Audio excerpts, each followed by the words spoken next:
Hello, my name is Henriette and welcome back to my channel. If you're new, I'd love to have you here. In this video, I'm going to show you how to make some really easy Easter crafts. I also want to show you how to style them. I will be setting an absolutely stunning Easter table and I'll be baking an Easter cake. I'm going to start off by showing you how to make a large nest. And I'm just using willow sticks or willow whips, but you can also use sticks from the garden, any twigs will do. I started off by making a base and I'm literally just trying to create the shape that I want the nest to end up being. And I'm just gluing them together using a glue gun. Once I have my base, I start building the nest up using slightly smaller cut off sticks. To finish it, I started making the nest a bit thicker. I decided to place a thrifted bunny in the center of my nest and then I'm going to fill the nest up using some lichen or lichen. I'll finish decorating this nest a little later on in the video. I was also going to need some Easter eggs for my decor, so I ended up repainting some of the eggs that I'd painted last year. And this year I'm using this lovely pastel pink or babyish sort of pink. I found it the easiest to just stick a toothpick into the egg and then placing them in some oases after I'd painted them. And these eggs ended up needing 2 coats of paint. And to speckle the eggs, I'm just using a bit of brown paint and a toothpick. I'm just putting a little bit on the toothpick and then dabbing away on the eggs. But make sure that you do different size spots because it will make it look far more natural. You could also splatter the eggs with a paintbrush, but it's really cold over here and I didn't want to go outside. My next little craft is also super easy. I found these bunny templates on Pinterest. There are loads of free printables on Pinterest. I'm trying to create some Angora bunnies. So I found this faux fur or fake fur on eBay and I'm literally just going to glue the bunny shape onto the fabric. I'm using PVA glue or school glue to do this and I found that it stuck perfectly well. Now, I tried different things, but the easiest way to do this was definitely by cutting the bunny shape out of the fur after I stuck the bunny onto it. I'm also cutting the fur a little bit bigger than the paper or the cardboard, just to make sure that it totally covers. So sweet!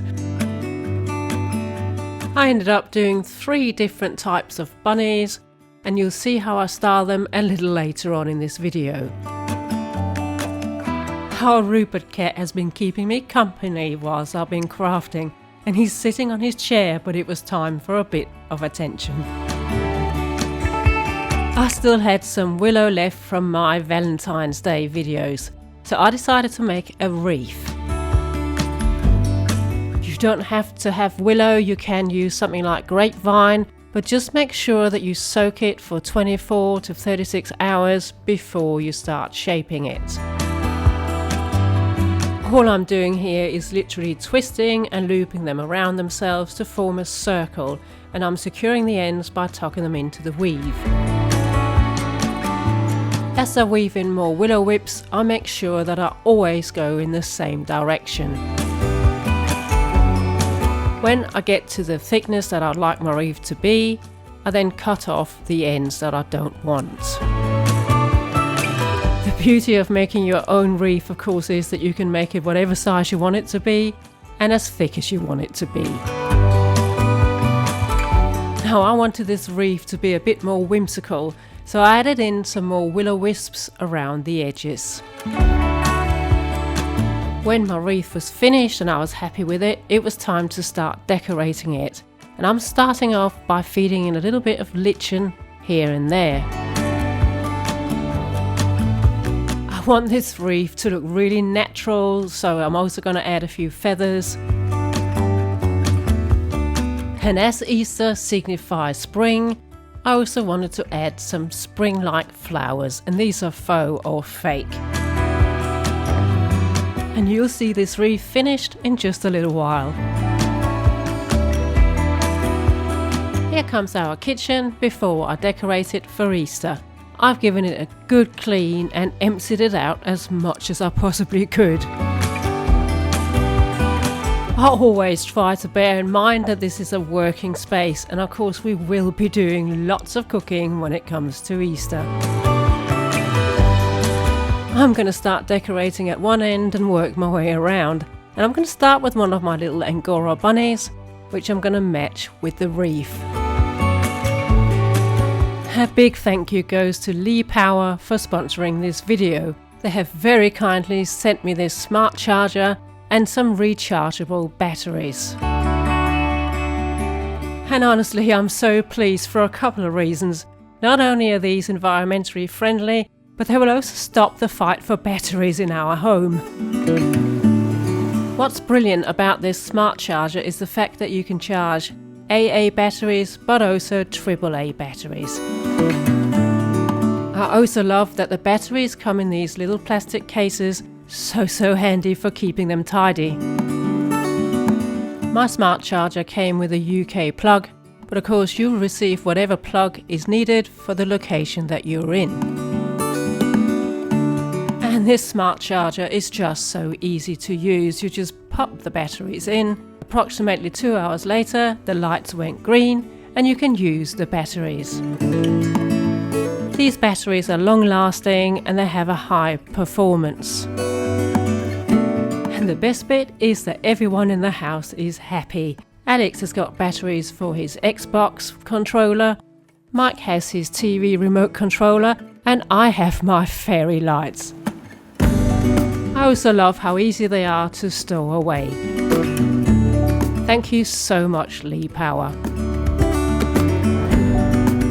Back to decorating my kitchen, and I'm now working on the little shelf that we have above our cooker. I mean, this is such a slim little shelf and it's really hard to decorate this one. So I've actually fixed 3 screws to the shelf to help me hold things in place. I'm using a combination of faux greenery and faux flowers, and also some willow whips that I had left over. To make it feel more like Easter, I'm going to bring in some of the bunnies that I made earlier, and I think they're so sweet. Our cooker area is the focal point of our kitchen, so I want it to look extra special. So I brought in some nests with some eggs and some feathers just to really finish it off. I'm not going to go too mad with decorations around our cooker because of course we will be using it a lot during Easter. So I'm just going to bring in this pot. This is one that I painted myself, and also all the things that we need for when we're cooking. And I'm adding this pink spoon just to get a bit of pink down here. On the other side of the cooker, I'm going to add a white dish with some olive oil, salt and pepper. And then this little dish I found in Anthropologie, and it was only $3.80. I'm going to fill it with some pinch salt. And then I'm just going to add a few eggs, and then it was on to the tea towels. Now these tea towels came from Primark and they were only $4.40. I like them because they were mainly white with just a little bit of pink. And then I got really lucky when I found this scalloped edge wooden tray. Now this one was only $15 and it came from Tesco's. I'm going to be using it in our little tea and coffee corner. And the cups I'm using here came from Pretty Little Home, but I will make sure that I link as much as possible in the description box below. Then I got to my 2 windowsills and I realised that I didn't really have anything to put in there, so I got creative. I'm going to use some glass vases that I've had for a very long time, and then I'm going to start off by adding a stick from the garden into each of my vases. I'm just making this up as I go along, but I'm trying to create a little Easter landscape in each vase. So I've got things like Spanish moss, some lichen or lichen, some bird's nest I've had for a very long time, eggs and some bunnies and some feathers, and that's really all I'm using. In the wider of my 2 glass vases, I decided to use the bird's nest because it fits in there really well.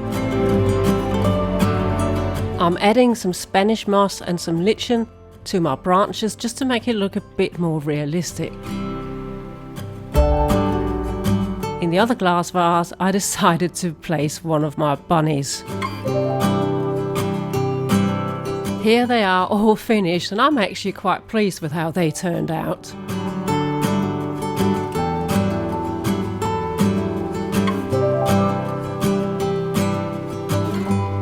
Onto the windowsills they go. And at this point, I really want to thank you so much for watching this video. I'm very grateful. And if you've enjoyed it so far, please like, comment and subscribe. I absolutely adore hearing from you. I'm going to pair these Easter landscapes with a little bunny. We have these little shelves over in the corner of our kitchen, and they're not very big, so I tend not to put too much on them. I also like to use them for things that we actually use in the kitchen, like these serving bowls and dishes. I'm using all our white stuff because we're coming up to spring, which I'm so excited about. I am of course going to add a little bit of Easter here and there. Those of you who have been on my channel for a while knows just how much I adore this little scalloped edge tray. And this time I'm going to use it over here with my glass jar, which I'm going to fill up with some of the eggs I painted earlier. These little bunnies are new to me this year, and I'll be sure to leave a link below in the description box. Onto my kitchen island, and I'm going to start off with this tray that I made myself. I really do like this one. I'm so pleased that it turned out exactly how I had it in my head. And that doesn't always happen. So I'm using a vase here that you've seen many times before, but I'm all about reusing if I can. And then it was time to bring in that nest I made earlier, and I'm really thrilled with it. I think it looks so cute. Now this is one of the bunnies that I've thrifted in my previous video, and I'll be sure to leave that one in the link below. I think this tray also needs a candle, and this one is one that I found either in TK Maxx or maybe Home Sense. Either way, it was very reasonably priced. On the other side of my kitchen island, I am going to be reusing yet again. And this dish you've seen many times, and also this wreath. I think I last used it for Halloween. I'm going to use this burnt out candle to put in the center of my wreath just to fill it up. I'm using this garland, which you've also seen many times before. I've used it for Christmas, and also for the spring. I think last year I use it all year round because it's mainly eucalyptus. Next, I'm going to cover up the bottom of that candle and also fill up my nest using some lichen or lichen. I have had this lichen or lichen for many years. I just put it back in a bag once I finish using it, and the same goes for my Spanish moss. This sweet little pair of bunnies were also thrifted during my last video, and I'm going to use them as my centerpiece of this tray. I'm going to cover up their feet using some more lichen, and then I think all that's needed is just to add a few white flowers. And here comes my Easter kitchen all finished. I hope you found something that might inspire you. I have certainly had a lot of fun putting it all together.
Now I think Easter also requires a really lovely table setting.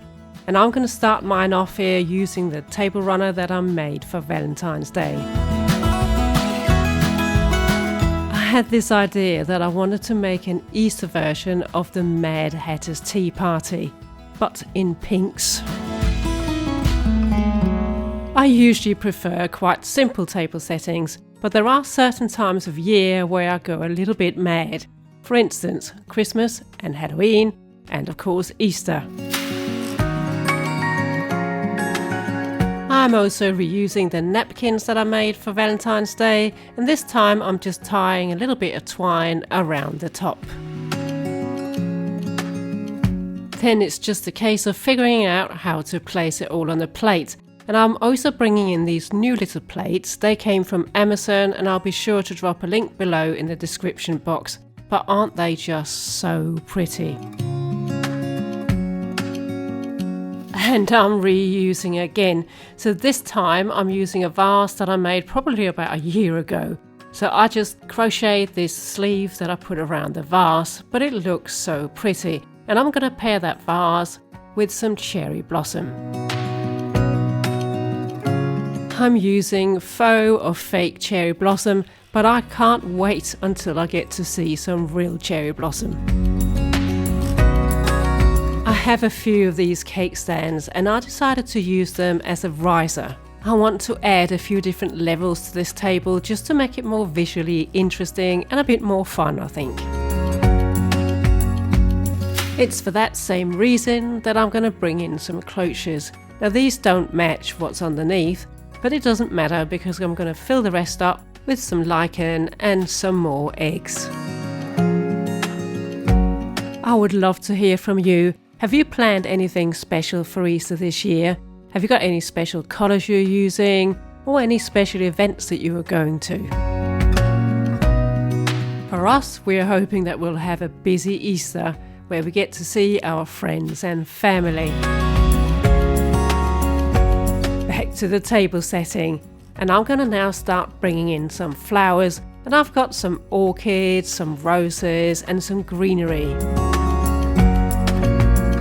I'm laying them on the table so that all the stems face towards the middle, and when it comes to the last little bit where you can see all the stems, then I cover them with lots of little bits of greenery that I've had from when I made some wreaths. Once I've filled in all the gaps, then it's time to bring in some more eggs. I'm just going to place them randomly around the table. I have ended up with so many things on this table, so I'm not going to use candles. Instead, I'm going to use some of my fairy lights. They are a little hard to see in this daylight, but I'll show you a picture from the evening a little later on. And that's my Easter table finish. I hope you like it.